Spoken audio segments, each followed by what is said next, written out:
전도서 1장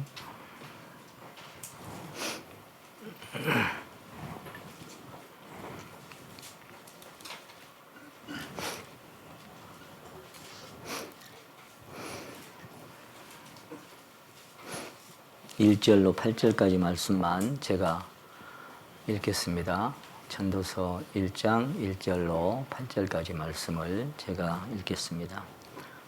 여러분 눈으로 읽어주시기 바랍니다.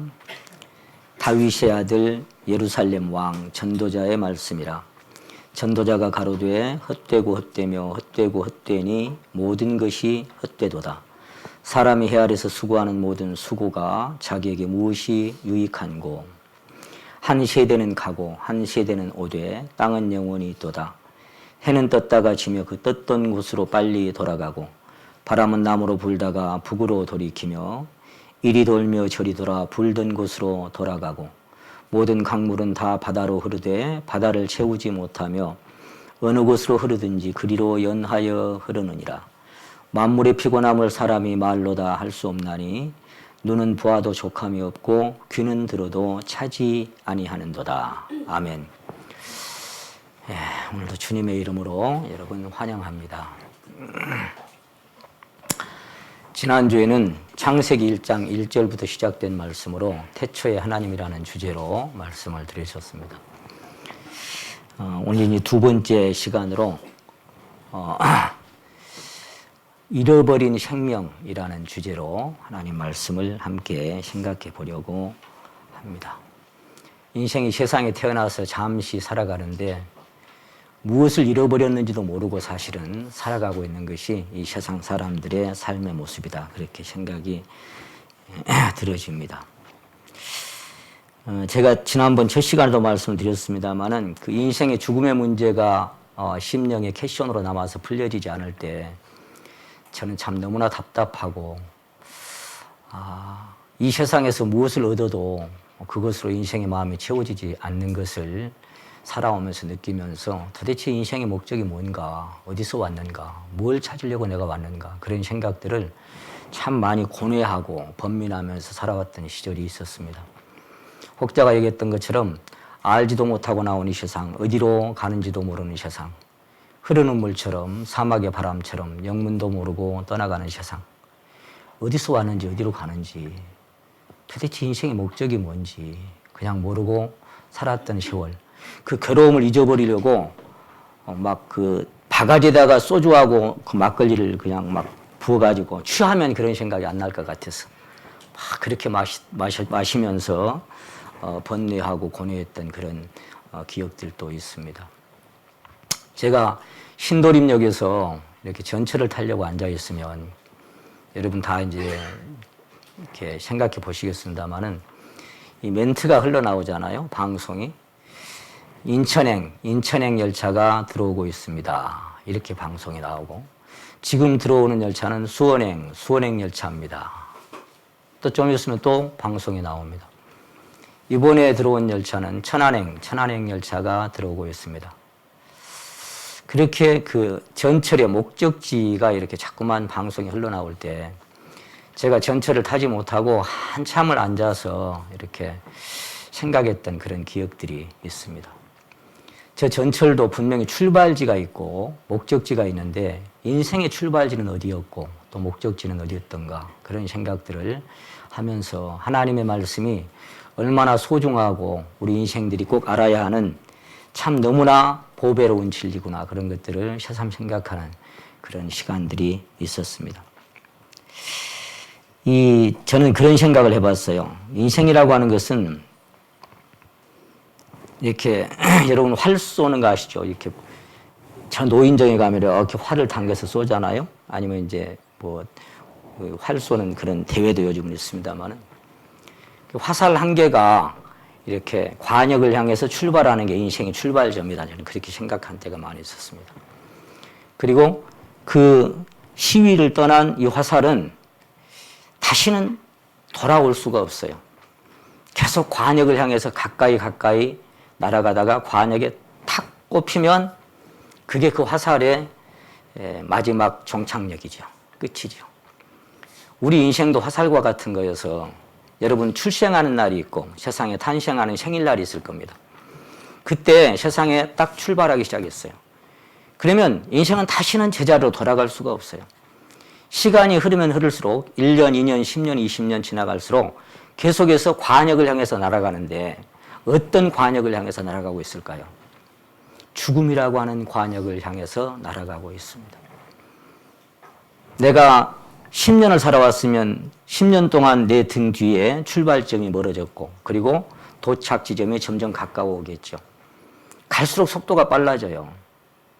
내가 30살일 때는 인생은 30km 속도로 이렇게 달려가는 것 같은데 40이 되니까 40km 속도로 달려가고 50이 되니까 50km, 60이 넘으니까 저는 이제 60km 이상으로 세월이 달려가는 것만 같이 빠르게만 흘러갑니다. 마치 우리가 그 두루마리 화장지를 이렇게 쓰다 보면 처음에는 한참 많이 남은 것 같잖아요. 그래서 돌돌돌돌 이렇게 풀려지는데 마지막 조금 남잖아요. 그러면 또르륵 하고 풀려버려요. 갈수록 인생의 세월의 흐름이 빠르게만 자꾸만 느껴집니다. 모든 길은 로마로 통한다라는 격언이 있습니다. 그래서 우리 인생은 모든 길은 죽음을 향해서 가고 있습니다. 죽음을 향해서 계속해서 가까이 가고 있는 거예요. 이 죽음이라고 하는 것을 생각을 안 해보고 살아가면 그런 인생은 바보 같은 인생이라고 여기 전도서 7장에 한번 찾아보십니다. 전도서 7장에 2절에 보십니다. 초상집에 가는 것이 잔치집에 가는 것보다 나으니 모든 사람의 결국이 이와 같이 됨이라. 산 자가 이것에 유심하리로다. 이렇게 해놨어요. 이 죽음에 대해서 이렇게 해놨어요. 산 자가 이것에 유심하리로다. 이 유심이라는 게 무슨 뜻이냐면은 유심이라는 게 머무를 유자를 쓰고 마음 심자를 써서 머물러서 생각을 해봐야 된다 그랬어요. 왜 그런 거 하니까 한두 사람이 아니고 모든 사람의 결국이 이와 같이 되니까 여기에 머물러서 한 번쯤 이 죽음이라는 것에 대해서 고뇌해보고 범민해볼 필요가 있다 그런 이야기예요. 그래서 거기 보시면 4절이 보십니다. 지혜자의 마음은 초상집에 있으되 우매자의 마음은 연락하는 집에 있느니라. 솔로몬이라고 하는 사람은 하나님께서 지혜를 동방 모든 왕보다 출중하게 많이 주셨잖아요. 그래서 죽음에 대해서 계속해서 생각한 거예요. 이 죽음이란 뭘까? 이것에 대해서 고뇌하고 고민했던 사람이 솔로몬이라고 하는 사람. 모든 사람의 결국이 이와 같이 되는데 이것을 생각지 않고 살아간다는 거. 인생은 살아가는 게 아니라 사실 엄밀히 따지고 보면 죽어왔고 죽어가고 있는 것입니다. 태어날 때부터 시작해서 죽음을 향해서 그냥 가고 있는 거예요. 아무도 돌이킬 수 없는 그 길을 가고 있는 것입니다. 여러분이 그 출발하는 시간이 여기 지금 교회당으로 이렇게 오시면서 점점 멀어졌을 거예요. 도착 지점이 가까우면 가까울수록 등 뒤에 출발 지점이 멀어진 것처럼 내가 하루를 살고 하루를 더 살고 하면 죽음이 점점 내 앞에 가까이 다가오고 있는 것입니다. 고로 인생은 살아가는 게 아니라 죽어가고 있다. 그 말이 맞는 겁니다. 살아가고 있는 게 아니에요. 죽음을 향해서 죽어가고 있는 것이 우리네 인생입니다. 공부하는 시간에도 출근하는 시간에도 음식을 먹고 잠자는 시간에도 인생은 죽어가고 있는 것입니다. 보약을 먹고 운동하는 시간에도 기뻐하고 슬퍼하고 사랑하고 미워하는 인생의 모든 희로애락 중에도 인생은 계속해서 죽어가고 있는 것입니다. 근데 죽어가고 있으면서 그냥 그것을 잊어버리고 사니까 어째요? 미련한 자의 마음은 우매자의 마음, 어리석을 웃자 어둘매자 바보 같은 인생의 마음은 맨날 연락하는 집에 그 즐기는 것밖에는 생각이 없어요. 근데 정말 지혜자라면 죽음을 생각하는 것이 지혜자다 그런 얘기입니다. 쉼없이 우리를 몰아가는 것이 시간입니다. 고장난 벽시계는 멈추었는데 저 세월은 고장도 없네 이렇게 노래를 부릅니다. 고장난 시계는 딱 멈추고 시계바늘 잡아놔도 시간은 계속 돌아갑니다. 죽음을 향해서 우리가 가고 있는데 그것을 생각지 않고 살아가는 인생이 얼마나 어리석은 인생인지 모릅니다. 그래서 프랑스의 그 블리즈 파스칼은 이 사람 39살의 짧은 인생을 살다가 세상을 마쳤습니다. 그는 허약한 체질에다가 평생을 과도한 연구로 심한 고행과 금욕 생활로 몸이 날로 쇠약해져 가고 있었던 사람입니다. 짧은 생애를 독신으로 살면서 학교 교육학은 전혀 받아보지 않은 사람이지만 그의 명성은 수학자로 물리학자로 발명가로 철학자로 신학자로 그 이 세대 모든 사람들의 가슴에 진하게 남아있는 자취를 갖고 있는 것이 파스칼입니다. 저는 파스칼의 팡세를 참 좋아합니다. 그래서 제 책꽂이 가장 가까이 있는 게 파스칼입니다. 자주 읽어보고 또 읽어봅니다. 이 사람은 1654년 11월 23일 밤 10시 30분에서 새벽 3시 사이에 하나님을 만납니다. 하나님이 없다고, 하나님이 어디 있냐고 그렇게 했던 사람이 그날 밤 하나님을 심령에 만나게 됩니다. 그리스도를 인격의 한 분으로 자기 마음에 영접하게 됩니다. 그리고 거듭난 순간을 기쁘고 기쁘고 기쁘다라고 계속 써가지고 그 감격스러운 순간을 600자로 일기를 썼어요. 그래가지고 자기 안쪽 호주머니에다가 넣고 꼬매버렸어요. 사람들이 자기만 갖고 싶은 그 보배로운 것이 있잖아요. 다른 사람 못 보게 안쪽에다 넣고 딱 꼬매버렸어요. 근데 그게 그 사람이 죽은 이후에 8년 후에 그 안쪽 호주머니 그게 발견이 됐어요. 그래가지고 지금도 프랑스 국립도서관에 이렇게 보관이 되어 있습니다. 그는 비록 1662년 8월 19일 새벽 1시 39분에 짤막한 이 생애 39년밖에 못 살고 세상을 떠났지만 그가 그렇게 사랑했던 주님의 품에 안길 수가 있었던 것입니다. 그는 이 팡세에 이렇게 적고 있습니다. 침묵하는 광대한 우주 속에 길을 잃은 듯 홀로 내던져 누가 자기를 여기에 오도록 했는지, 무엇을 하려 했는지, 죽음이란 무엇인지, 죽으면 어떻게 되는지 모른 채 사는 것을 보면서 두려움을 느낀다. 마치 자고 있는 동안에 무서운 성에 납치되어 눈을 떠보니 자기가 어디에 있는지, 왜 왔는지, 어떻게 돌아가야 하는지 모르는 사람과 같다. 이토록 비참한 상태에 있는 인간이 어떻게 실망에 절망에 빠지지 않고 웃으며 살아가는지 참 놀랍기만 하다. 자기는 39년밖에 안 살았지만 그 죽음의 문제에 대해서 봉착할 때 너무 고뇌하고 번민했는데 사람들은 알지도 못하는 인생길을 그렇게 가면서도 고민 한번 해보지 않고 사는 사람들이 있더라. 그래서 이 파스칼은 그렇게 얘기합니다. 나는 오직 신음하며 추구하는 자만을 인정한다 그랬어요. 생각 없이 사는 사람들은 바보같이 보인다. 신음하면서 추구하는 인생만 나는 인정한다. 그런 인생만 인생일 가치가 있다. 그렇게 파스칼은 말하고 있습니다. 여러분이 죽음의 문제에 대해서 파스칼처럼 그렇게 신음하면서 고뇌하면서 번뇌해 본 적이 있습니까? 그런 인생들을 성경은 지혜자라고 말하고 있고 거기에 대해서 머물러서 생각해 보지 않은 사람을 바보 같은 인생이라고 말하고 있습니다. 그는 이렇게 쓰고 있습니다. 우리에게 죽음의 문제보다 더 중요한 것은 없다. 죽음은 나의 모든 것과 관련되어 있기 때문이다. 그러므로 우리는 마땅히 죽음을 진지하게 생각해야만 한다. 인간에게 죽음보다 더 두려운 것은 없다. 따라서 자신의 존재가 영원히 없어지리라는 불행에 대해 무관심한 사람이 있다면 이는 결코 자연스러운 것이 아니다. 그러면서도 그들은 다른 문제에 대해서는 전혀 딴 사람이 된다. 극히 사소한 일에 대해서 근심하고 민감해진다. 직장을 잃거나 다른 사람이 자신을 무시했다는 이유로 맨날 밤을 분노와 절망 속에 보내는 사람이 죽음이 모든 것을 빼앗아 갈 것이라는 사실에 대해서는 불안도 공포도 느끼지 않는다니 참 이상하지 않은가.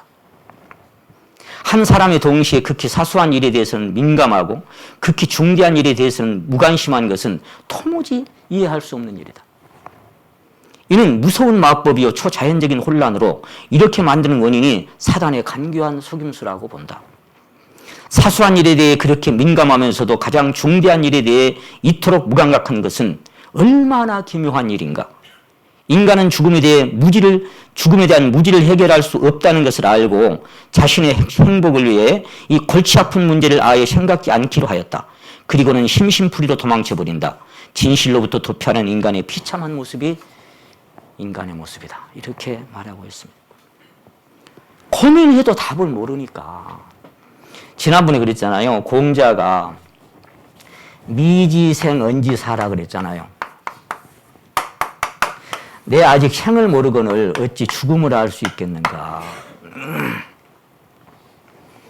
누가 죽음을, 그러니까 연구해봐도 모르니까 그냥 대충 사는 거예요. 제가 그런 인생으로 살았어요. 제가 24살 될 때까지 고민해도 이 문제가, 불교를 공부해봐도 유교를 공부해봐도 뭐 아무리 철학책을 읽어봐도 답이 안 나오니까 성경책을 우리 친척 한 분이 갖다 줬는데 이게 무슨 얘기인지 도무지 모르겠는 거예요. 그래서 이렇게 한 장씩 찢어가지고 담배 말아 폈어요. 그러니까 그때 이런 종이가, 좋은 종이가 잘 없었거든요. 찢어서 담배 말아 피니까 친구들하고 한참 말아 폈어요. 여기서도 모르겠고. 그래서 이제 어떻게 됐어요? 포기하자. 인생은 그냥 죽으면 끝난다. 그렇게 생각이 드니까, 그렇게 결론이 딱 내려지니까 개똥 철학이 발생하기 시작했어요. 그래, 양심대로 살 필요도 없고, 속된 말로 언놈이 알아줘, 착하게 살면. 그러니까 마음대로 사는 거야. 즐기고 싶으면 즐겨버리고, 그냥 성질 나면 뒤지게 패불고, 그냥 그렇게 살다 가는 거야. 걸리면 감옥에 가고, 거기서 죽거나 여기서 죽거나, 막 그렇게 결론이 내려지니까, 하나 또 겁대가리가 상실된 개망나니 같은 인생을 저도 살아본 적이 있었습니다. 왜? 답이 없어요. 뭐, 언놈이 알아줘. 제가 친구들한테 하냐면, 얄마 착하게 개똥 같은 소리 하지 마, 임마. 마음 내킨다고 살아, 자식아. 언놈이 알아주는데 맨날 그랬어요. 연날 알고 보니까 하나님이 살아계시더라고요. 하나님. 제가 그때 얼마나 많이 울었는지 모릅니다. 여러분, 모든 게 지나갑니다. 청춘도 봄날도 지나갑니다. 사랑도 미움도 지나가고, 성공도 실패도 지나가고, 근심도 고통도 지나갑니다. 주말도 지나가고, 휴가도 지나가고, 명절도 지나갑니다. 맛있는 거 먹는 날도 지나가고, 대충 먹는 날도 지나갑니다. 재미있어도 지나가고, 재미없어도 지나갑니다. 건강에도 지나가고, 병마에 시달려도 지나갑니다. 1000년을 살아도 지나가고, 100년을 살아도 지나갑니다. 모든 게 다 지나갑니다. 지나가는 것밖에 없습니다. 그래서 혹자는 이렇게 인생을 표현했어요. 우리네 인생은 내일 질 수밖에 없는 꽃이요. 한 번 치고 사라지는 수많은 파도 중에 하나요. 바람 속에 증발하는 안개에 불과합니다. 아침 이슬이요, 멀리 떠가는 구름이요, 스쳐가는 바람입니다. 눈꽃송이 아름다워도 봄이 오리니 그 흔적 찾을 수 없고, 실록이 푸르러도 가을을 지나 겨울이 오리니 앙상한 가지만 남았습니다. 참 엊그제까지만 해도 그 새하얀 눈이 막 하얗게 흩어지더니 요즘 길거리를 이렇게 가다 보면 어느새 벚꽃이 바람에 하얗게 흩어지고 있습니다. 인생은 그렇게 가는 것입니다. 어느 철학자의 독백처럼 오늘은 어제가 되고 있다는 있었다가 될 것이니 흐르는 시간 속에 점 하나 찍고 사라지는 게 인생입니다. 나름 사랑하고 미워하고 기쁘고 슬프던 수많은 사연들, 그 작은 점 하나에 남겨둔 채로 덧없이 사라져가고, 그렇게 희미하게 남겨진 점 하나마저 시간이라는 강물에 휩쓸려 흔적 없이 사라지는 게 인생이려니 인생은 일장춘몽입니다.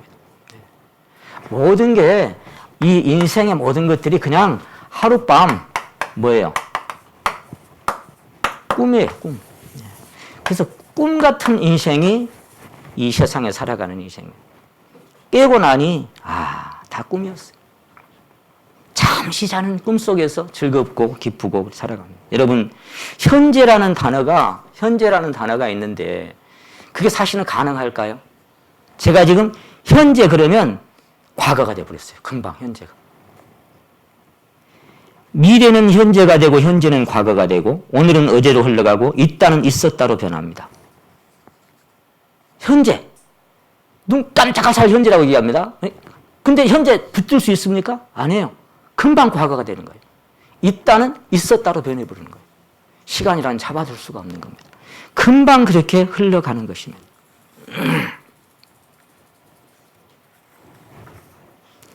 여러분, 그래서 이 짤막하게 가는 인생길에 오늘 잃어버린 생명이라는 주제로 이제 말씀을 드리는데요. 뭘 찾으러 왔을까요? 여러분, 뭘 찾으러 세상에 왔을까요?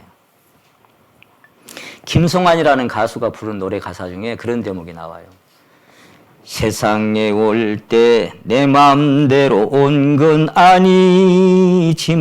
아니지만은 이 가슴엔 꿈도 많았지. 내 손에 없는 내 것을 찾아 낮이나 밤이나 뒤볼 새 없이 나는 뛰었지. 뭔가를 잡으려고 세상에 빈손으로 왔는데 내 손에 없는 그 무엇인가를 잡으려고 뒤볼 새 없이 밤이나 낮이나 살아왔어요. 오늘까지 여러분도 그렇게 살았고 또 그렇게 살 겁니다. 뭘 잡으셨습니까? 뭘 찾으러 세상에 오셨습니까? 이제 와서 생각하니 꿈만 같은데 두 번 살 수 없는 인생 후회도 많아. 두 번 살 수 없는 거예요. 딱 한 번.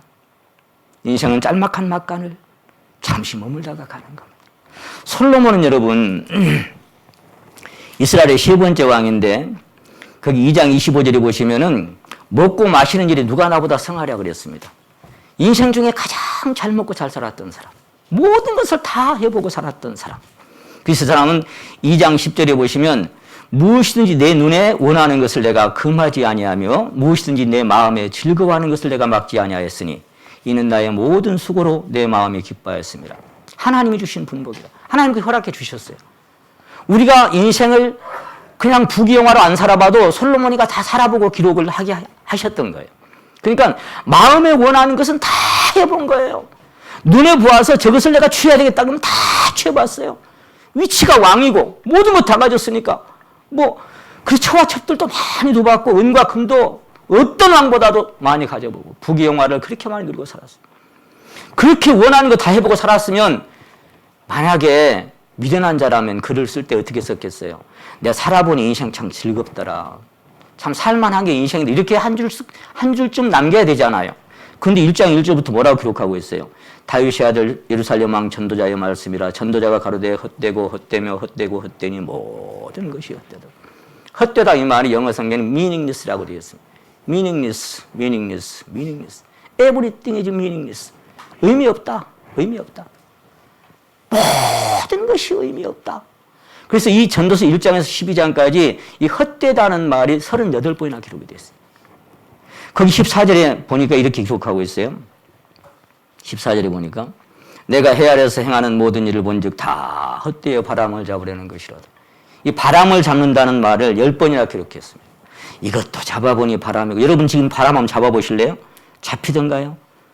그 뭔가를 채워보려고. 내 손에 없는 내 것을 찾아 낮이나 밤이나 뒤볼 새 없이 나는 뛰었지. 내 손에 없는 내 것을 잡으려고 그냥 뭔가를 찾아서 막 살았는데 마음이 채워지던가요? 만족이 되던가요? 심령은 무엇을 얻어봐도 허전한 것입니다.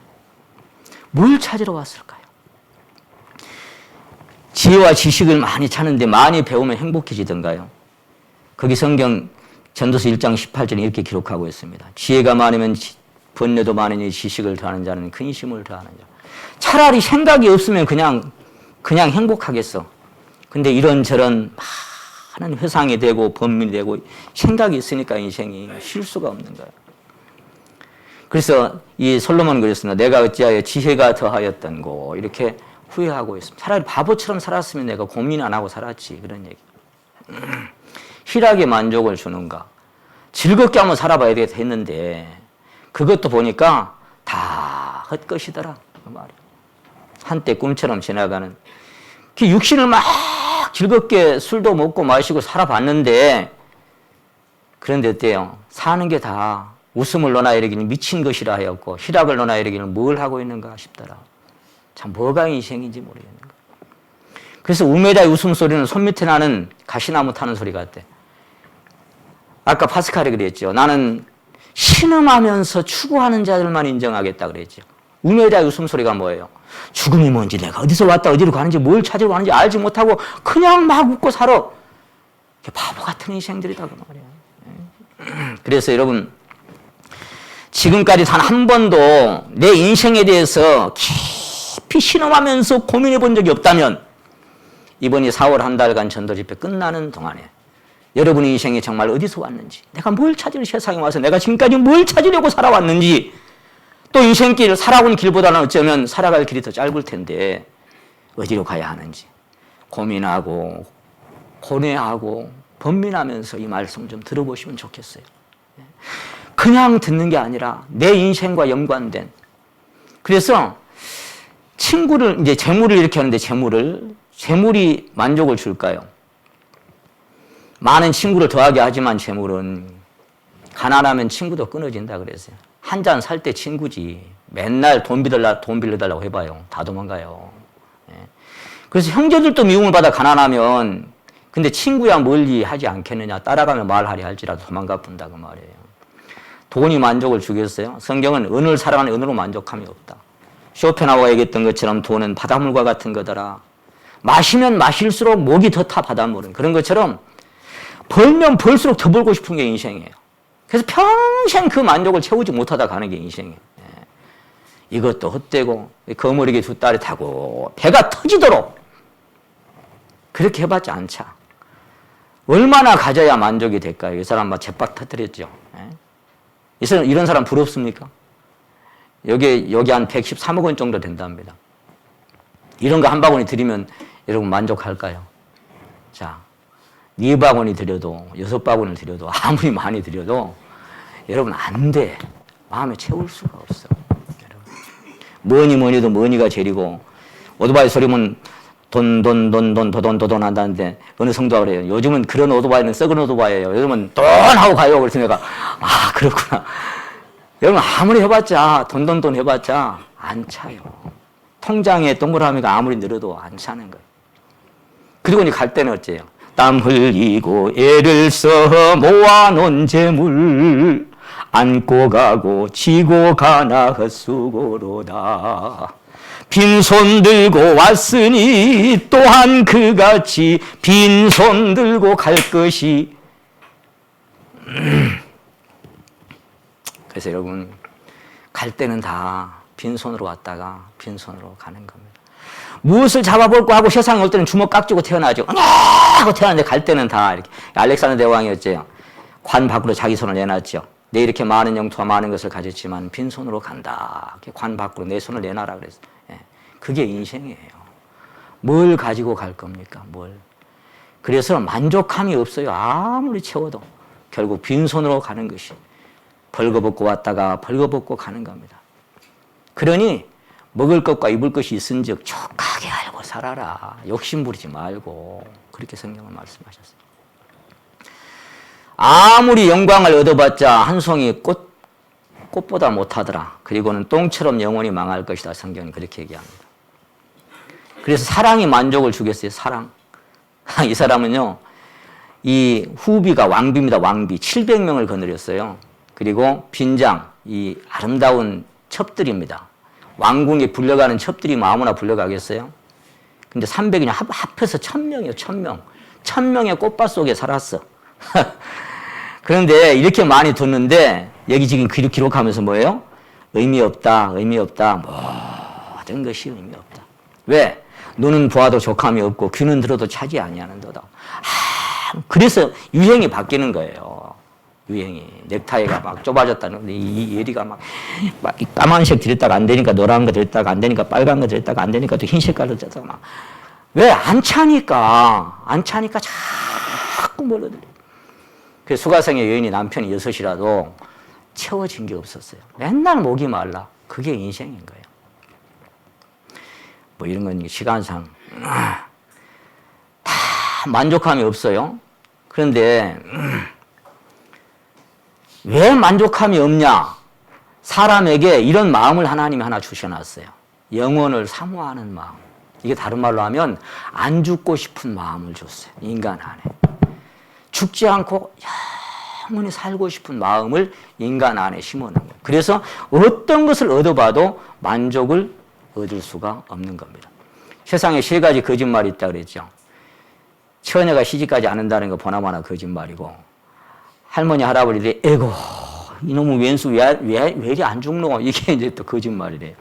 그리고 장사가 미치고 판다는 거 거짓말이에요. 3가지 거짓말이 있다 그러는데, 여러분 건강이 허물어지고 늙고 병들고 참 처지가 그러니까 그냥 죽고 싶다는 그런 얘기를 하는 거지. 진짜는 오래 살고 싶은 마음이 그 안에 누구나 다 있는 거예요. 쇠똥밭 굴러도 이생에 좋다는 말이었습니다. 여러분, 사형수들하고 무기수들하고는요, 마음 자체가 달라요. 무기수들은 언젠가 감형돼서 석방될 가능성이 있는데, 사형수는 그런 가능성조차도 없는 거예요. 사형수는 건들지 말라 그래요. 왜? 이판사판이니까, 죽은 목숨이니까. 근데 사형수가 그 사형 집행관들이 이제 조사를 해보니까 그중에 애절한 사연이 있어요. 사형수의 마지막 마음이 어떤 마음이 있는가 하면은 제발 죽이지만 않았으면 좋겠다. 죽이지만. 그러니까 저 서대문 그 사형 집행장에 옛날에, 지금은 사형자리 없지만 거기에 이렇게 사형 집행장으로 끌려갈 때 일부러 넘어진 척 하면서 신발을 톡 차버린대잖아요. 왜 그래요? 그 신발 주스러 갈 동안만이라도 좀 천천히 죽으려고. 그렇게 그 영혼을 사모하는 마음인 거예요. 우리가 어떤 무시무시한 강도가 들어와가지고 목에다가 날카로운 칼 확 대고 내놔 그러면 어째요? 뭐만 살려달라고요? 목숨만 살려. 뭐든지 다 줄 테니까 가자. 그래서 주님도 말씀하신 거예요. 사람이 무엇을 주고 제 목숨을 바꾸겠느냐. 온 천하를 다 얻고도 지 목숨을 잃어버리면 뭐가 유익하게. 사람이 뭘 주고 지 목숨을 바꾸고. 제일 중요한 게 자기 목숨이에요. 사실은 내가 있고 아내도 있고 내가 있고 남편도 있고 내가 있고 부모도 자식도 있는 겁니다. 나 없는 세상 무슨 소용이 있어요. 나 하나 떨어져도 세상 눈 깜짝을 안 하고 잘만 돌아가요. 다 웃고 잘 살아간다고요. 착각하지 마세요. 이 우주 안에 나라고 하는 존재는 하나밖에 없어요. 가장 소중한 건 내 생명인 거예요. 지금 이 말씀을 여러분 왜 듣고 있느냐. 내 생명, 잃어버린 내 생명을 찾고 지금 이 말씀을 듣고 있는 거예요. 나를 위해서 듣는 거예요. 들어봐라 하니까 너 위해서 한번 가줄게. 그게 아니라고요. 나를 위해서 듣는 거예요. 내 인생, 내 생명을 위해서 하셔요. 그 사형수들이요, 그런 얘기를 한 사람 있는 거예요. 참, 외로운 무인도 외딴 섬, 천길 낭떠러지 고도의 절벽 위에, 한 뼘 남짓한 땅 위에 거기다가 발을 딛고 평생 거기서 내려오지 말고 살으라고 해도 죽이지만 않았으면 좋겠습니다. 그게 사형수의 절박한 마지막 고뇌란. 그 고도의 절벽 위에 천길랑 떨어지 한 뼘 남짓한 거기에 발을 올려놓고 평생 내려오지 말고 거기서 살라고만 해도 죽이지만 말았으면 좋겠습니다. 여러분, 그게 사형수들이에요. 마지막 절규예요. 여러분, 생명이라는 게 얼마나 소중한지 아십니까? 때로 자살도 하지만 그게 그런 환경이 안 되니까 힘들고 고뇌하니까 때론 잠깐의 선택을 잘못할 수 있지만 사실 인간 속에는 영원을 사모하는 마음이 있어요. 그러니까 그것을 채우기 전에는 이 세상에 어떤 것을 채워와도 밑빠진 속에 물 붓긴 거예요. 안 돼. 채워지질 않는 거예요. 그래서 생명보다 소중한 건 없어요. 산 개가 죽은 사자보다 낫다 그래서 솔로몬. 사자면 뭐할 거예요? 죽어버리면 끝나지. 회장이면 뭐하고 왕이고 수사이고 이번에 뭐 대통령 국회의원 뭐 선거 되면 뭐할 거예요? 죽으면 끝나는데 가장 소중한 건 자기 생명이다. 그걸 잃어버렸어요. 하나님도 잃어버리고 생명도 잃어버리고. 오늘 설교 주제가 잃어버린 생명. 그래서 만족이 없는 거예요. 무엇을 찾아봐도 만족이 안 돼요. 제가 이 하나님을 만나기 전에 자주 불렀던 노래 중에 그런 노래가 있어요. 이 풍진 세상을 만났으니 너의 희망이 무엇이냐. 부귀와 영화를 누렸으면 희망이 족할까. 뭘 얻으면 내 인생에 참 만족이 올까?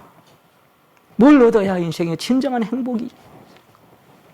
푸른 하늘 맑은 달 아래 곰곰이 생각하니 세상 만사가 춘몽 중에 또다시 꿈 같더라.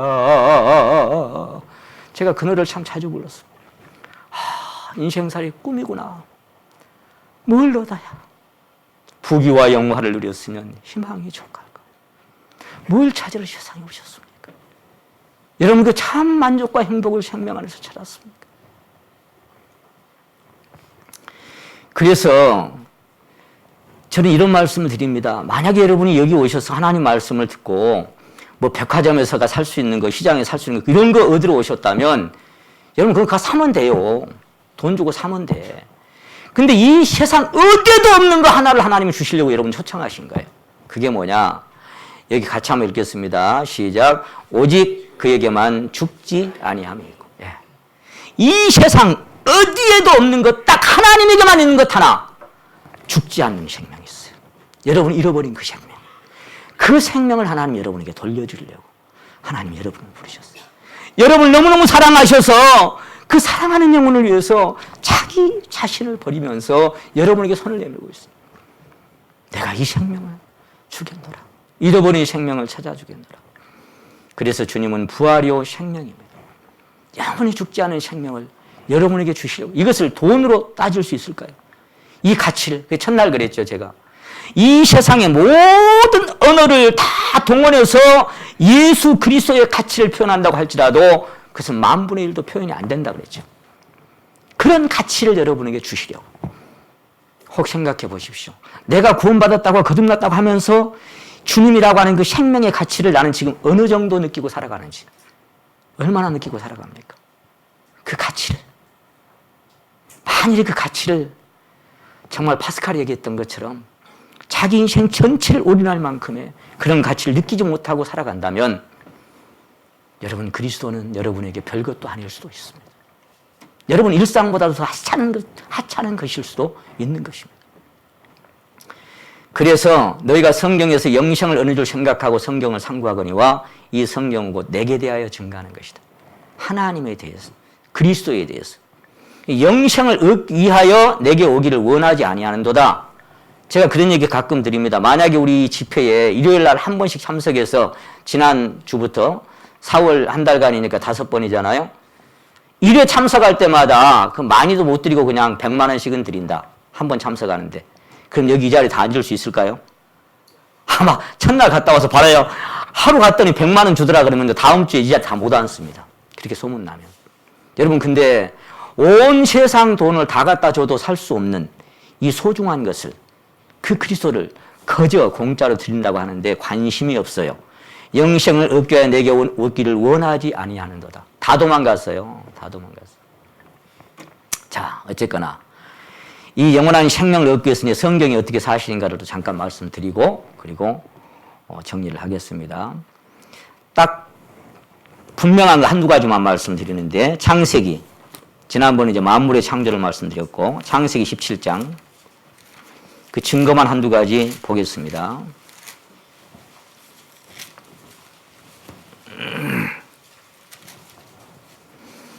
창세기 17장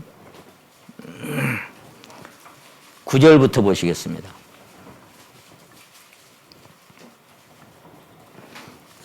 하나님이 또 아브라함에게 이르시되 그런즉 너는 내 언약을 지키고 네 후손도 대대로 지키라. 너희 중 남자는 다 할례를 받으라. 이것이 나와 너희와 너희 자손 사이에 지킬 내 언약이니라. 너희는 양피를 베어라. 이것이 나와 너희 사이의 언약의 표징이니라. 대대로 남자는 집에서 난 자나 혹 너희 자손이 아니요 이방에서 돈으로 산 자를 물어나고 난 지 며칠 만입니까? 8일 만에 할례를 받으라. 할례를 받을 것이라. 하나님과 하나님의 백성이라고 하는 그 언약을 세우는데 하필 하나님이 이상한 언약을 주셨어요. 현대 의학 용어로 얘기하면 포경수술이라고 얘기하는데 딱 8일 만에 할례를 받으래요. 8일 만에. 이게 포경수술이에요. 이렇게 그림을 이렇게 표현해 놨는데요. 근데 왜 8일 만에 할례를 행하라고 했을까요? 뭐 이제 지금은 뭐 전 세계 이제 모든 사람들이 다 이렇게 뭐 할례를 행하고 합니다만은 당시는 유대인들만 지금부터 3,500년 전에 기록된 이 성경에 이제 유대인들이 이렇게 할례를 행하는 이 순간에 이렇게 이게 할례 이 위에다가 이제 이렇게 뭐 이 도구라 합니다. 근데 지금도 이 사람들은 전 세계 어디에 살든지 간에 꼭 이렇게 8일 만에 할례를 행합니다.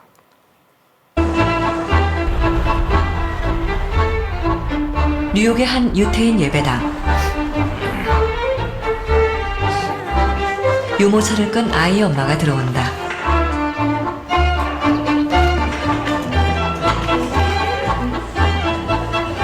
아기는 태어난 지 얼마 안 된 듯 보였다. 무슨 특별한 예식이 있는 걸까? 강보에 쌓인 갓난아기가 앞으로 나온다. 3700여 년 전 아브라함으로부터 시작된 할례가 지금도 고스란히 전해져 내려오고 있었다. 유태인의 전통에 따라 남자아이는 모두 태어난 지 8일 만에 자, 태어난 지 8일 만에 할례를 행해요.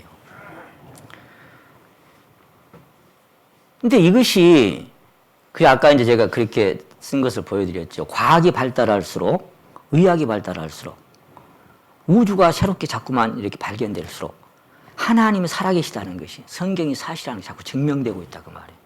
그것이 성경을 사실로 입증하고 있다. 이것도 만약에 의학이 발달되지 않았다라면은 왜 8일 만에 할례를 행하라고 했는지 의문이 풀리지 않았을 거예요. 그런데 왜 8일째 되는 날 해야 되냐면은 우리 몸속에 이 혈액이 흐르잖아요. 근데 혈액이 흐르는데 그 안에 프로트롬빈 효소라고 하는 효소가 있다 합니다. 근데 그 효소가 간에서 생성이 되는데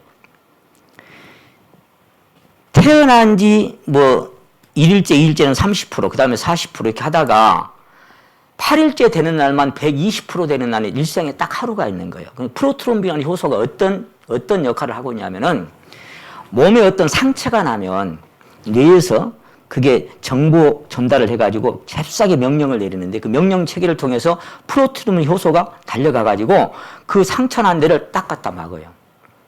저도 어렸을 때 이 농사꾼의 아들로 태어나서 이 농사꾼의 아들로 태어나 사는 사람은 이쪽 손가락에 흉터가 많이 있어요. 여러분 없으면 농사꾼의 아들이 아니라 흉터가 많아 여기 이 손가락에.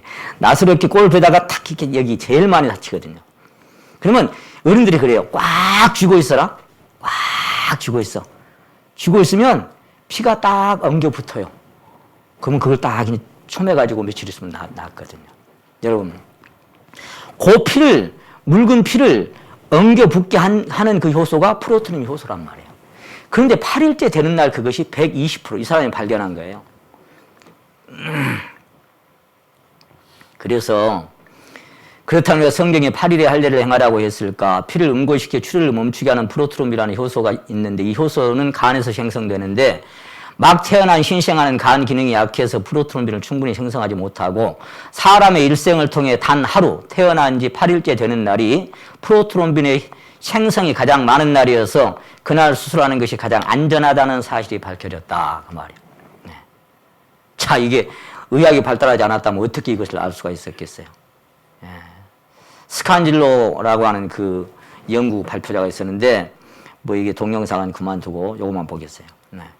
이게 태어난 지, 여기서 이제 쭉 흘러가잖아요, 이렇게. 그러면 난 지 8일째 되는 딱 하루 여기에 와서만 최고 수치인 120%가 되는 겁니다. 그리고 평생을 100%로 유지하는 거예요. 그러니까 태어난 지 8일째 되는 이날 수술하는 것이 가장 안전해. 그들은 그것도 모르고 그냥 할례를 행했어. 신생아 8일째 되는 날 그 고추 끝에다가 칼을 댄다는 게 얼마나 위험하겠어요. 근데 하나님 말씀이니까 순종하는 거예요. 그런데 이상하게 피가 딱 엉거붙고 건강하게 잘 자라. 이거를 이제 와서야 과학, 의학이 발견을 하게 된 거예요. 자, 여러분, 우리 안에 이런 효소가 생성되고 흐른다는 거, 그것이 어떤 역할을 한다는 거, 알 게 뭐예요? 하나님이 우리를 지으셨으니까 하나님만 알 수 있는 거예요. 하나님이 기록하신 이 3700년 전부터 행했던 이것이 오늘날 의학에서 왜 그랬어야 되는지가 밝혀지면서 한번 따라 하십니다. 성경은 사실이구나. 그게 확인된 거예요.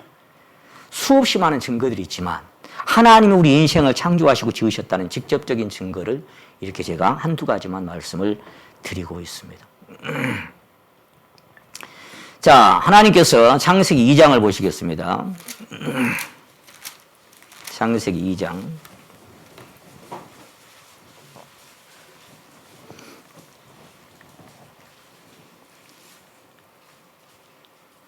2장 7절에 보십니다. 여호와 하나님이 흙으로 사람을 지으시고 생기를 그 코에 불어넣으신 사람이 생명이 된지라. 사람을 흙으로 지었다 이렇게 말씀하고 있습니다. 근데 하나님이 사람을 왜 지었을까요? 거기 1장 26절에 보시면 1장 26절 하나님이 가라사대 우리의 형상을 따라 우리의 모양대로 우리가 사람을 만들고 그로 바다의 고기와 공중의 새와 육축과 온 땅과 땅에 기는 모든 것을 다스리게 하자 하시고 하나님이 자기 형상 곧 하나님의 형상대로 사람을 창조하시되 남자와 여자를 창조하시고 하나님이 그들에게 복을 주셨더라. 하나님은 영이십니다. 그러니까 하나님의 영적 존재, 그 사랑을 나누고 마음을 나누고 하나님과 소통하고 그럴 수 있는 대상을 만든 거예요. 여러분, 하나님은 사랑이시고 하나님 빛이신데 사랑이라고 하는 것은 그 안에 사랑이 있으면 그 사랑은 이렇게 나눌 수 있는 대상이 있어야 되는 거예요. 그래서 남녀가 어떤 결혼 연령기가 되면은 이제 배우자를 찾고 이성 간의 어떤 만남을 갖기를 원하잖아요. 그런 것처럼 하나님은 본성이 사랑이시기 때문에 그 사랑을 나눌 수 있는 대상을 만드는데 하나님의 형상대로. 그 영이라고 하는 것은 죽을 수가 없는 겁니다. 영원히 존재하는 게 영적 존재입니다. 우리 하나님이 우리 인생을 영적 존재로 창조하신 거예요. 그런데 그 영을 그 안에 집어넣기 위해서 이 육신은 흙으로 만드셨다고 말씀하십니다. 그 뒤에 보니까 3장 19절 말씀 보십니다. 3장 19절 네가 얼굴에 땀이 흘려야 식물을 먹고 필경은 흙으로 돌아가리니 그 속에서 내가 취함을 입었음이라 너는 흙이니 흙으로 돌아갈 것이니라. 자, 사람을 하나님께서 흙으로 만드셨는데 여기 한번 보세요.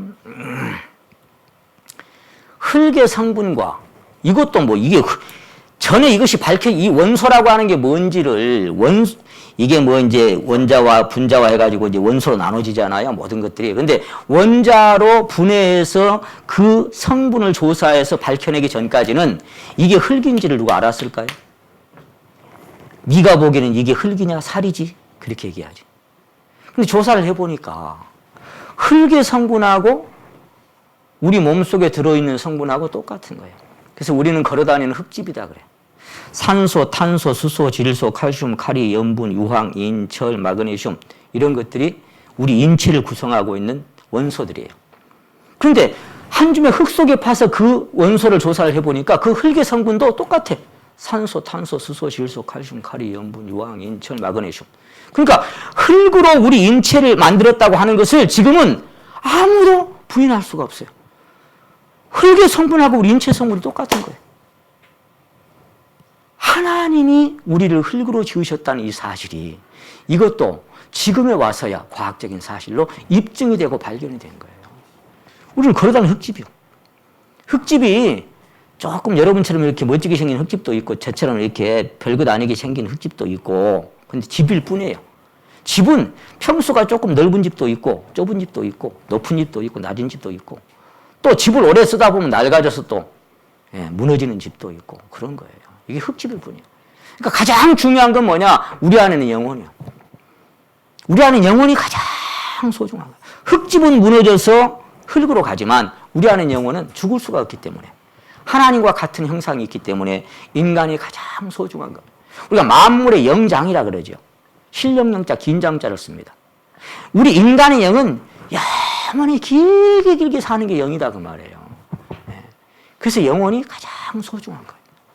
근데 사람들이 귀하게 보는 뭐예요? 이것만 소중하게 여겼지 그 안에 더 귀한 보석 같은 영혼이 있다고 하는 것은 잃어버리고 살죠. 있는지도 모르고 살죠, 사실은. 그게 관심도 없죠. 왜? 그 영이 죄로 죽어있기 때문에 하나님을 감지할 수 없기 때문에 그런 겁니다. 자, 이런 흙이 이런 어떤 집이 되기까지 우리를 흙집이라고 성경은 말씀하셨는데 이런 흙으로 만들어진 작은 이 인형 하나도 자연에서 불어온 바람이나 무슨 비나 눈이나 자연의 어떤 현상으로 말미암아 이런 인형 하나 나올 수 있겠습니까? 흙덩이가? 절대로 안 됩니다, 여러분. 아무리 하찮게 보이는 항아리 하나도 이것을 설계하고 제작한 누군가가 있는 거예요.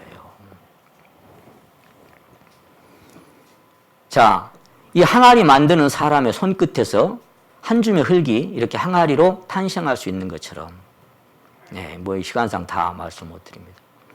우리는 어떻게 해서 여기까지 왔느냐? 우리 같이 한번 여기 읽어보시기 바랍니다. 시작. 우리는 진흙이요 주는 토기장이시니 우리는 다 주의 손으로 지으신 것이라. 뭘로? 흙으로. 근데 처음에 하나님이 지으신 아담과 하와는 우리 인생에 어떤 미스터 코리아, 미스터 월드, 미스 월드가 있을지라도 그 비교가 할 수 없을 만큼 아름다웠을 거예요. 하나님이 지은 최고의 걸작품. 첫 번째는 이 지구고. 이 지구가 하나님이 지으신 우주 속의 가장 걸작입니다. 이게. 그리고 이 속에 가장 걸작이 있는데 그게 뭐냐? 생명입니다. 그 생명 중에도 하나님의 형상대로 지으신 우리 사람이라고 하는 거예요. 이게 온 우주 안에 가장 멋진 최고의 걸작입니다. 그 중에서도 여자는 맨 마지막에 지은 최고로 아름답게 지어진. 그래서 하나하나 지을 때마다 그날 하나님은 둘째 날만 빼고, 왜 둘째 날은 이 공중에 거하는 마귀를 하나님이 생각했기 때문에 아마 공중에 하늘의 영, 그래서 그날만 빼고는 하나님 보시기에 좋았더라. 하나님 보시기에 좋았더라. 그리고 맨 마지막에 사람을 창조하시고는 마지막 목적이 이루어지고는 뭐예요? 하나님의 보시기에 심히 좋았더라. 하나님이 보시기에 아름답게 만들었어요. 제가 지난주에도 그런 말씀을 드렸습니다. 고도의 정밀도를 가진 어떤 완벽한 작품 한 점을 보게 되면 그 이면에는 그것을 설계하고 제작한 뛰어난 지혜를 가진 지성체가 반드시 있어야 된다. 이게 지혜자가 뭔가를 만들었다고 하는 증거다 그 말입니다. 지적 설계라는 말을 거기서 나온 거예요. 그래서 인류의 모든 족속을 한 혈통으로 만들었다고 성경에는 사도행전 17장 26절에 기록하고 있습니다. 무슨 얘기입니까? 한 피로 만들었다 그 말이에요. 한 피로.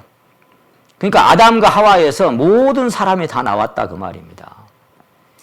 어머니에게서 미토콘트리아의 이 미토콘트리아가 뭔지 저는 잘 모릅니다만 하여간 의학적으로 그 계통을 찾아 올라가니까 어떤 결론을 내렸는가 하니까요. 인류는 한 어머니에서 탄생했다는 결론을 내렸어요. 아, 조상이 하나였구나. 그래서 하와라고 하는 아담과 이브를 지었잖아요. 아담을 지으시고 아담의 옆구리 갈빗대를 빼서 하와를 지었는데 하와가 모든 산자의 어미예요.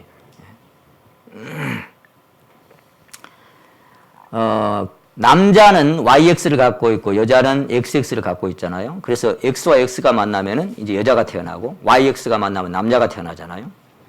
그런데 남자의 Y 염색체를 찾아 올라가 보는 연구를 하게 됐어요. 의학자들이. 그렇게 하니까 자, 얘가 밤을 제가 왜 이렇게 해놨겠어요? 밤나무에는 뭐가 열려요? 밤이 열려요. 1000년 전에는 뭐 열렸겠어요? 앞으로 1000년이 지나면 뭐 열리겠어요? 그러니까 종과 종은 변이가 일어나지 않아요. 작은 종 사이에 작은 변이 있을 수 있지만은 변종은 일어나지 않아요. 밤은 1000년이 지나도 밤이고 1000년 전에도 밤이고 쪽밤도 밤이고 둥근밤도 밤이고 팽이밤도 밤이에요. 자, 여러분, 근데 이 밤이 나오기까지는 맨 처음에 밤 한 톨이 있었겠죠.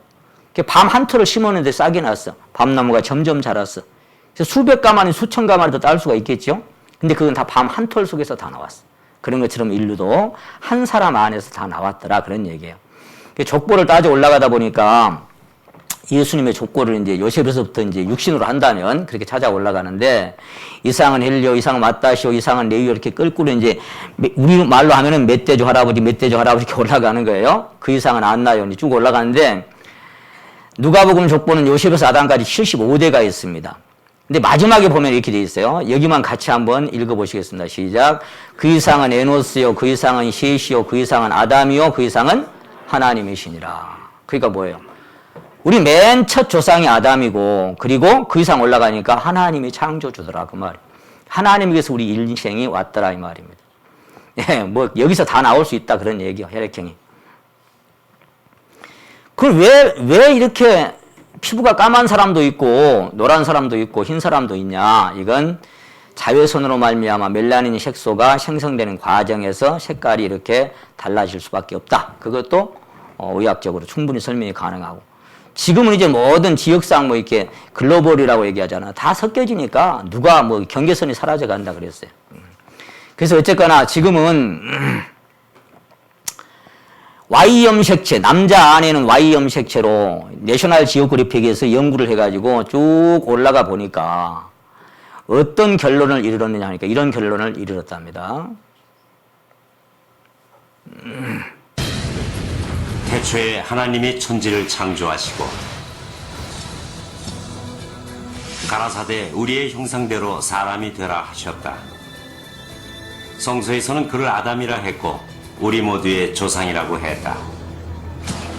그래서 유전학적 아담을 찾아보기로 했다. DNA에 들어있는 작은 단서가 지구상에 살고 있는 모든 남자들과 인류의 공통조상인 한 남자를 연결하고 있다. 그래서 과학적, 유전학적으로 증명된 아담을 찾아보기로 했다.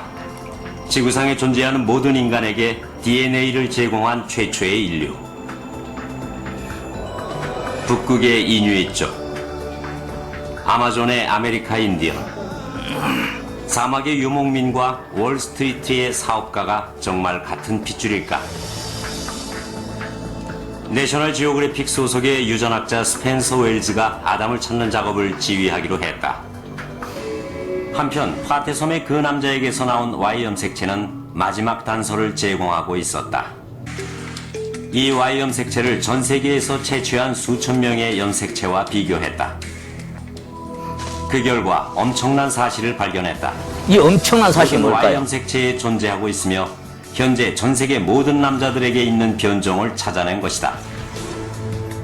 우리가 찾고 있던 공통의 변종이었다. 우리는 DNA 추적을 통해 나무의 뿌리에 도달할 수 있었다. 모든 가지가 한 남자, 한 Y 염색체와 연결돼. 모든 세상의 남자들이 갖고 있는 Y 염색체가 다 가지를 통해서 추적해 올라가니까 딱 한 사람에게서 나왔다는 거예요. 이것으로 하나님께서 인류의 모든 족속을 한 혈통으로 만드사 온 땅에 거하게 하셨다고 하는 맨 처음 사람이 한 사람이었다고 하는 그 아담과 하와에서 모든 인류가 나왔다고 하는 그 근거를 의학적으로 밝혀내고 입증할 수가 있었던 것입니다. 여러분, 그래서 이제 밝혀진 게 뭐예요? 인생의 주인은 하나님이시다 그 말이에요. 그럼 하나님이시라면 우리는 어째야 돼요? 내가 여기 왜 왔는지, 무엇을 찾으러 왔는지, 내가 무엇을 찾아야 인생의 참 가치와 목적을 발견할 수 있는지 하나님에게 물어야 돼요. 여러분, 뭘 만들든지 간에 거기는 목적이 있습니다. 아무리 하찮은 볼펜 하나, 분필 하나도 만든 사람의 목적이 여기 부여되어 있는 거예요. 그러니까 만들어진 모든 것들은 스스로 목적을 자기가 이렇게 정할 수가 없는 거예요. 왜냐하면 이미 만든 이가 거기에 목적을 부여해 놨기 때문에. 우리 인생도 마찬가지죠. 내가 어디서 왔는가? 왜 왔는가? 무엇을 찾으러 왔는가? 어디로 갈 것인가? 죽으면 뭔가? 이 모든 것들도 내가 아무리 인생이 철학적으로 뭐 아무리 생각하고 고뇌해도 답이 있을 수가 없어요. 왜 그래요? 인생은 스스로 주인이 아니기 때문입니다. 우리를 지으신 하나님에게 물어봐야 돼요. 여쭤봐야 돼요. 나를 왜 만들었습니까? 왜 나는 이 세상에 왔습니까? 무엇을 찾으러 왔습니까? 내가 무엇을 찾아야 참 가치와 목적을, 그것이 심령 안에 깨달아지고 얻어지기 전까지는 여러분 인생 이 세상에 아무리 오래 살면서 연구해도 아무것도 모릅니다. 그냥 제가 처음에 말씀드린 것처럼 알지도 모르고 나온 이 세상, 어디로 가는지도 모르는 이 세상, 흐르는 물처럼 사막의 바람처럼 그냥 영문도 모르고 떠나가는 세상이에요. 왜 왔는지, 뭘 찾으러 왔는지 이제 우리는 하나님께 여쭤봐야 돼요.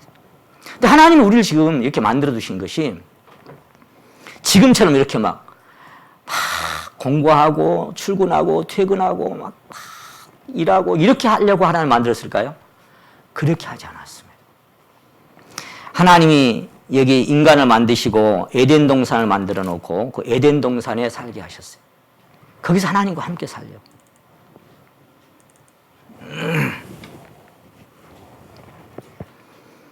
자, 그래서 흑, 백, 여기 황, 백, 흑인종은 한 조상, 한 형제라는 사실을 DNA나 Y 염색체 추적 결과를 통해서 밝혀냈어요. 아, 우리 모두는 하나예요. 한 사람에게서 탄생했으니까. 그래서 하나님께 경배하고 하나님께만 무릎을 꿇 자라고 되어 있습니다. 에덴이라고 하는 이 말이 원래 기쁨이라고 하는, 즐거움이라고 하는 그런 뜻을 갖고 있는데요. 동방의 에덴의 동산을 창설하시고 거기에 아름답고 먹기에 좋은 나무가 나게 하시니 생명과와 선악과도 있었더라. 그렇게 말씀하고 있습니다. 그런데 가나안 땅을 하나님이 표현할 때 포도 한 송이 달린 가지를 작대기 하나에 꿰어서 둘이 메고 왔다고 할 만큼 풍요로웠습니다. 그래서 뭐라고 표현하고 있는가 하면은 그 광야로 에덴 같고 그 사막으로 여호와의 동산 같게 이렇게 표현하고 있어요. 그게 뭐냐면 그 가운데 기뻐함과 즐거움과 감사함과 창화하는 소리가 있으리라. 에덴이라고 하는 곳이 그만큼 아름다웠다는 것을 표현하고 있습니다. 거기 처음 아담과 하와가 하나님과 함께 살았어요. 근데 그때는 옷을 입지 않고 살았죠. 왜? 죄가 아직 들어오기 전이었기 때문에 부끄러움을 느끼지 못하고 살았기 때문입니다. 여기 있죠. 여기 멀찌감치 그려놨잖아요. 여기. 근데 선악과를 먹지 말라고 했는데 먹음으로 말미암아 하나님은 우리 인생을 잃어버렸고 우리는 하나님을 잃어버렸고 우리 생명을 잃어버렸어요. 그래서 멀리 쫓겨났어요. 그렇다면 에덴이라고 하는 그 동산이 실제로 있었는가? 그것만 잠깐 한번 생각해 보겠습니다.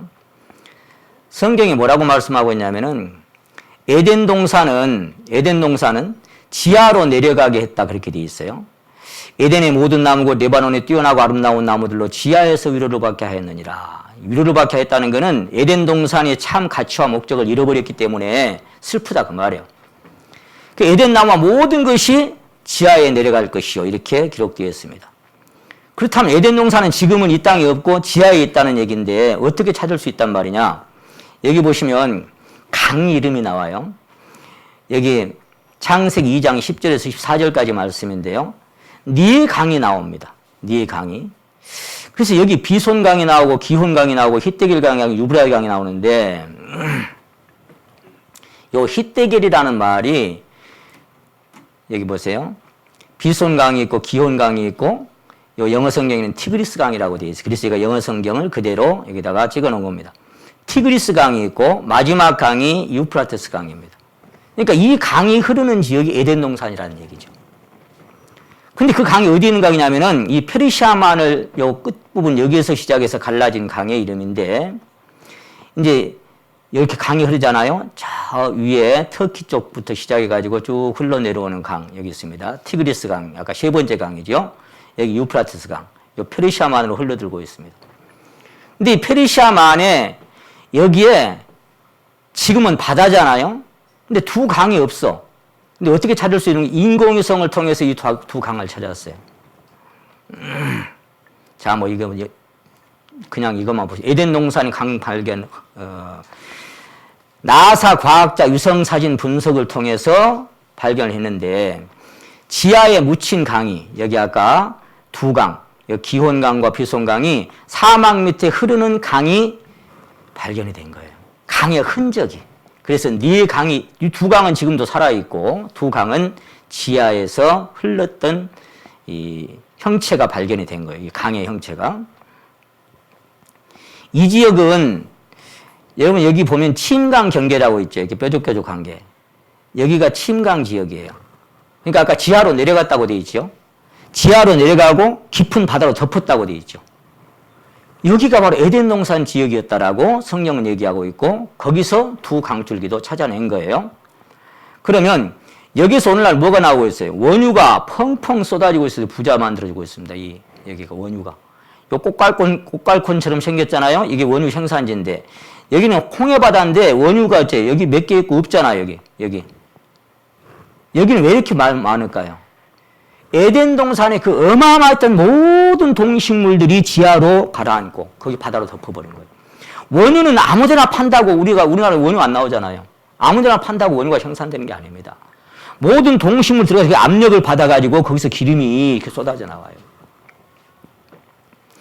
그래서 이 지역은 우리가 문명으로 따져볼 때 가장 오래된 문명 중에 하나라고 우리가 밝혀진 메소포타미아 문명의 발상지입니다. 이 지역이 가장 오래된 문명이에요. 아담과 하와가 여기서부터 시작해서 이제 낳고 전 세계로 퍼져갔죠. 성서 속 에덴 동산은 바로 이곳이라고 밝혀지고 있고, 이건 월간과학에 보도한 내용인데, 이 그림은 바벨탑이 쌓았던 지역도 그 기초 흔적을 발견했고, 여기 보시면 에덴 동산은 메소포타미아에 있었다. 수천 년이라는 긴 세월 동안 세계 많은 사람들에게 계속 읽혀져 온 성서, 에덴 동산의 아담과 이브의 이야기, 노아의 방주, 바벨탑, 소돔과 고모라의 멸망, 모세의 출애굽, 성서에 나오는 신과 인간들에 관한 이야기는 신앙의 성서인 동시에 역사적 사실의 반영이라는 것이 밝혀지고 있다. 고고학적으로 보나 역사학적으로 보나 그 과학적으로 자꾸 발견하면 발견할수록 성경이 계속 사실로 밝혀지고 있는 거예요. 그래서 에덴 동산도 사실로 밝혀졌어요. 요 제목만, 여기 큰 제목만 한번 같이 한번 읽어볼까요? 시작. 에덴 동산은 지금의 페르시아만. 지금의 페르시아만 지역이 우리 조상 아담과 하와가 하나님과 함께 즐겁게 거닐며 살았던 에덴 동산 지역이었다는 사실을 밝혀졌습니다. 그리고 이제 에덴 동산에서 선악과를 먹고 나서 우리는 쫓겨났습니다. 인생들에게 하나님은 로봇처럼 마음을 조종할 수 있도록 만들지 않고 자유의 권한을 주셔서 하나님을 거역할 수도 있고 선택할 수도 있는 자유의 권한을 주셨어요. 멋진 작품이죠. 사랑의 대상이 되려면 내가 그 사람을 억지로 나만 사랑하게 해서 사랑한, 그거는 사랑이 아니죠. 사랑할 수도 있고 거부할 수 있는 자격을 줘야 돼요. 그 권한을. 그래서 아담과 하와는 사단의 게임에 들어가서 이 선악과를 따먹었습니다. 그리고는 종신토록 수고하여 그 소산을 먹으리니 그랬어요. 그러니까 평생 일을 할 수밖에 없고 지금도 인생이 아무리 많이 벌어도 계속 또 욕심을 채우려고 살아가는 그것이 인생의 모습으로 전락하고 말았던 것입니다. 우리는 고향을 잃어버린 사람들인 거예요. 일평생 근심하며 수고하고 사는 것이 인생들이다. 오늘 여기까지만 말씀드릴게요. 그래서 이제 가서 이렇게 고생하고 근심하면서 쉬지 못하고 막 채우지 못하는 그런 이 허망하고 허전하고 덧없는 인생을 하나님은 계속 부르고 계십니다. 이 성경이 하나님이 우리에게 보낸 편지입니다. 너희는 이렇게 태어났고 이렇게 만들어졌고 그리고 이렇게 나와 사랑을 나누다가 또 이렇게 떠나갔고 우리 첫사랑은 항상 실패한 거 알아요? 첫사랑은 거의 다 실패합니다. 그런 것처럼 하나님도 우리와의 첫사랑을 실패하고 근데 그 첫사랑은 평생 또 안 잊혀져. 그런 것처럼 우리를 자꾸 불러서 그 실패했던 첫사랑을 다시 회복해서 이제 다시는 죽음도 없는 세상에 영원히 함께 살기를 간절히 고대하면서 이 편지를 우리에게 보내주신 겁니다. 그래서 어서 돌아오라고. 저는 이렇게 그 표현을 합니다. 하나님께서는 그 하늘의 모든 영광과 권세와 그 모든 것을 다 버려두시고 이 땅에 예수 그리스도라고 하는 한 인격, 한 사람으로 이 세상에 우리를 찾아오셨어요. 그리고 그 십자가에 달려서 피 흘리고 고통받은 그 사랑, 그 피 흘린 그 손을 우리에게 이렇게 내밉니다. 말하자면 우리와 하나님의 거리가 1000걸음이라면 그렇게 우리가 생각한다면 999걸음을 찾아오신 거예요. 그리고 마지막 한 걸음은 이제 손을 딱 내밀었습니다. 그래서 계시록 3장에 보시게 되면은 볼지어다 내가 문 밖에 서서 두드리노니